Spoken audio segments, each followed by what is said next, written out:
அனைவருக்கும் வணக்கம். நான் உங்கள் ஏஎல்பி அஸ்ட்ராலஜர் ரமேஷ், பெங்களூர்லேருந்து பேசுகிறேங்க. இன்னைக்கு ஜாதக ஆய்வுன்னு இல்லாமல் ஒரு பொதுவான ஒரு விஷயம் பேசலான்ட்டு.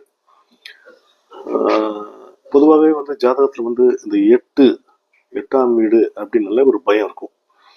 ஏன்னா எட்டுன்றது தீராத பிரச்சனை கொடுக்கறது, தீராத கடன், தீராத நோய், அந்த மாதிரியே மைண்டில் செட் ஆகிருக்கும். நம்ம அட்சயலக்ன பற்றிலாம் நம்ம குருநாதர் அவ்வளோ அருமையாக சொல்லுவார் எளிமையாக. எட்டுன்றது பிரச்சனையை தரக்கூடிய பாவகம், அதே போல பிரச்சனைகளை காட்டி கொடுக்கக்கூடிய பாவமும் எட்டாம் பாவம் தான். எளிமையா சொல்லுவார். ஒரு டிராஃபிக் சிக்னல் மாதிரி. இப்போ ஒரு ரோட்ல ஸ்பீடா போயிட்டு இருக்கீங்க, அந்த ஒரு மேடு பள்ளம் இல்லை ஒரு ரோடு கட் ஆயிருக்கு, இல்லை ஸ்பீட் பிரேக்கர் இருக்கு அப்படின்னா ஒரு ஐடென்டிஃபிகேஷன் போட்டிருப்பாங்க. ஸ்பீட் பிரேக்னா ஒரு ஒயிட் மார்க் பேட்ச் பண்ணிருப்பாங்க. இல்லை ஒரு ஜங்ஷன் வருது, 4 ரோடு கூட்டா வருதுனாக்கா அந்த ஒரு சிக்னல் இருக்கும். அந்த மாதிரி ஒரு எச்சரிக்கை தரக்கூடியதான் எட்டாம் பாவம். அதனால எட்டுன்றது பயம்னு எடுத்துக்காம, இந்த பீரியட்ல இந்த எட்டாம் பாவம் இந்த நிகழ்வு நடக்கும் அப்படின்றத நம்ம முன்னாடியே எச்சரிக்கக்கூடியதான் எட்டாம் பாவம். இது நம்ம அட்சயலக்ன பத்தி அவ்வளோ துல்லியமா தெரியுங்க. அவ்வளோ எளிமையா அருமையா சொல்லியிருக்காரு நம்ம குருநாதர். இப்போ உதாரணத்துக்கு ஒரு 2-3 கிரகத்தை மட்டும் சொல்றானே. எக்ஸாம்பிள், இப்போ அட்சயலக்னத்திற்கு 8ஆம் வீட்டுல செவ்வாய் இருக்காருன்னு வச்சுக்கோங்க, செவ்வாய் பகவான் இருக்கார்.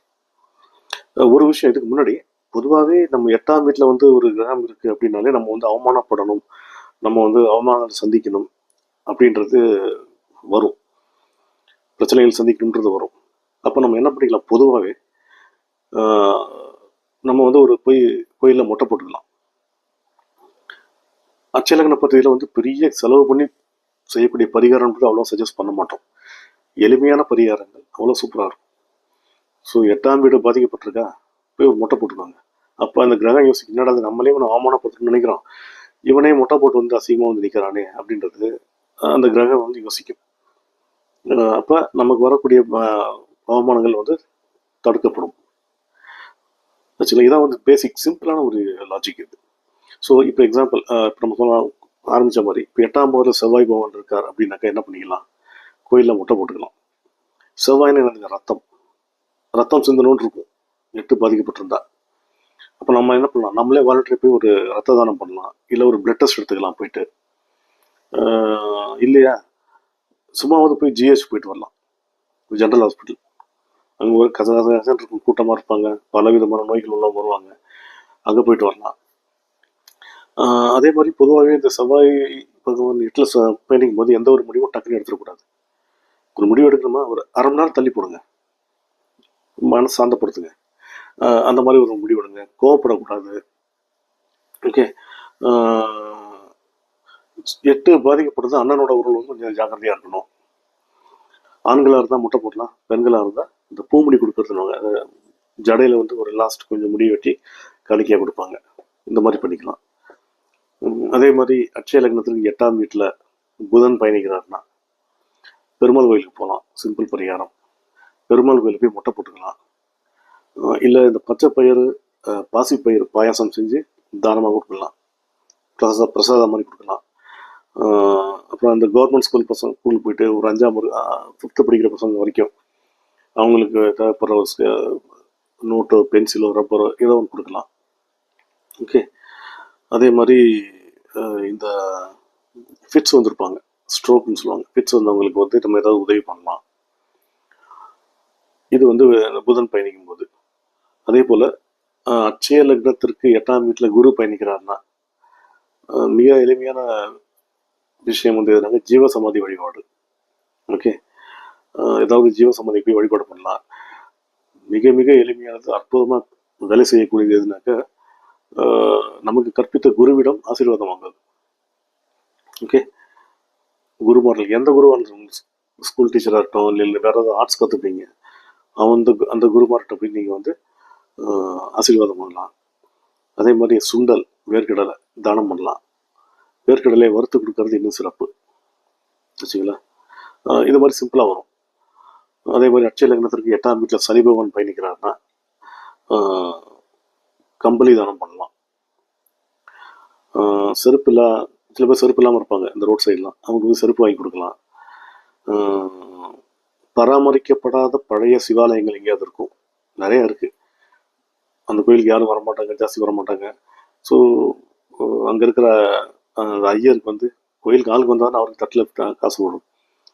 ஸோ அவருக்கு வந்து உதவி பண்ணலாம். இல்லை அந்த கோயிலுக்கு வந்து ஒரு எண்ணெய், நல்லெண்ணெய் வாங்கி கொடுக்கலாம், இல்லை ஒரு விளக்கு வாங்கி வைக்கலாம், ஒரு லைட் போட்டு விடலாம். இதெல்லாம் வந்து இந்த சனி பகவான் எட்டில் பயணிக்கும் போது அவ்வளோ சூப்பராக நமக்கு வந்து நல்ல விஷயங்களை ஏற்படுத்தி கொடுப்பாரு.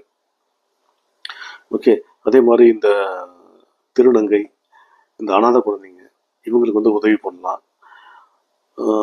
மேற்கு பார்த்த டைரக்ஷனில் கோயில்கள் இருக்கும், சில கோயில்கள், சிவாலயங்கள்.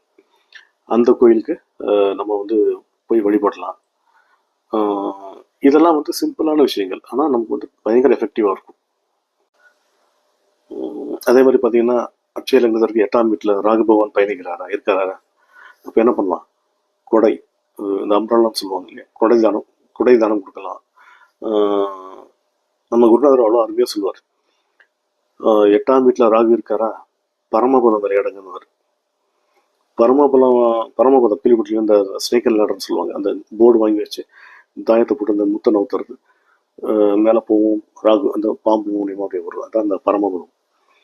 அந்த விளையாட்டு விளையாண்டா அவ்வளோ ஒரு அருமையான பரிகாரம். இல்லை பரமபதம் அந்த போர்டு தான் சின்ன பசங்களுக்கு விளையாட கொடுக்கலாம். உளுந்து வடை, உளுந்தில் வடை செஞ்சு பிரசாதமாக கொடுக்கலாம். உக்கிரமான தெய்வங்களை வழிபடலாம். லைக் இந்த காளி, கிருத்தியங்கரா தேவி, அப்புறம் இந்த வனதுர்கை, வாராகி அம்மன், ஹனுமன் வழிபாடு, இதெல்லாம் வந்து ரொம்ப சிறப்பாக தருவாங்க. அதே மாதிரி எக்ஸாம்பிள், இப்போ அட்சய லக்னத்துக்கு 8ஆம் வீட்டில் வந்து கேது பகவான் பயணிக்கிறாருன்னா, ஏதோ ஒரு மலை ஏறி இறங்கணும், கோயிலுக்கு போயிட்டு வர்றது. மலை மேலே இருக்கிற கோயிலுக்கு போயிட்டு நடந்து போயிட்டு வந்தீங்கன்னா, இல்லை அந்த கோயிலுக்கு மேலே ஏறி இறங்கினாலே வந்து ஒரு நிவர்த்தி கிடைக்கும். கேது வந்து ஞானக்காரகன். அப்போ என்ன பண்ணலாம்? ஜாதகம் படிக்கலாம்.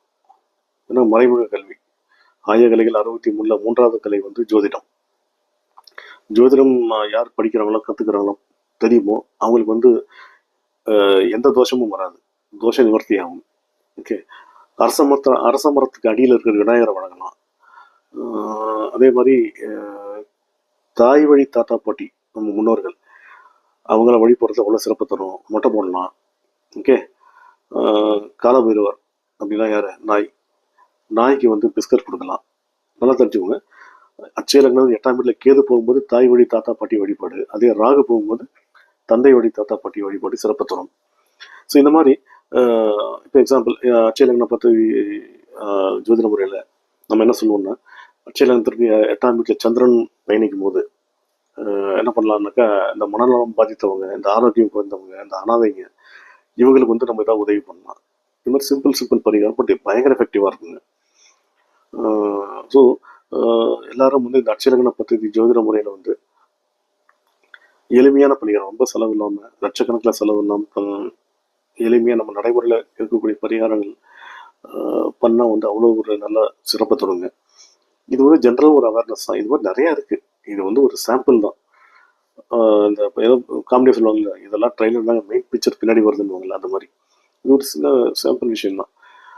நம்ம அட்சய லக்ன பദ്ധதியில் அல்ல குறையாத அட்சய பாத்திரம் மாதிரி பல விஷயங்கள் வந்து நம்ம குருநாதரை சொல்லியிருக்காரு. இப்படிப்பட்ட தெய்வீகமான அட்சய லக்ன பദ്ധதி என்னும் ஜோதிட முறையை உருவாக்கி எனதருமை குருநாதத்தில் பொதுவுடைய முக்தி ஐயார்களுக்கும், என கற்பித்த அனைத்து ஆசான்களுக்கும், இறைவனுக்கும், பிரபஞ்சத்திற்கும் நன்றி. கூடிய விரைவில் மீண்டும் வேறு ஒரு ஜாதக ஆய்வில் சந்திப்போம். வணக்கம், வாழ்க வளமுடன்.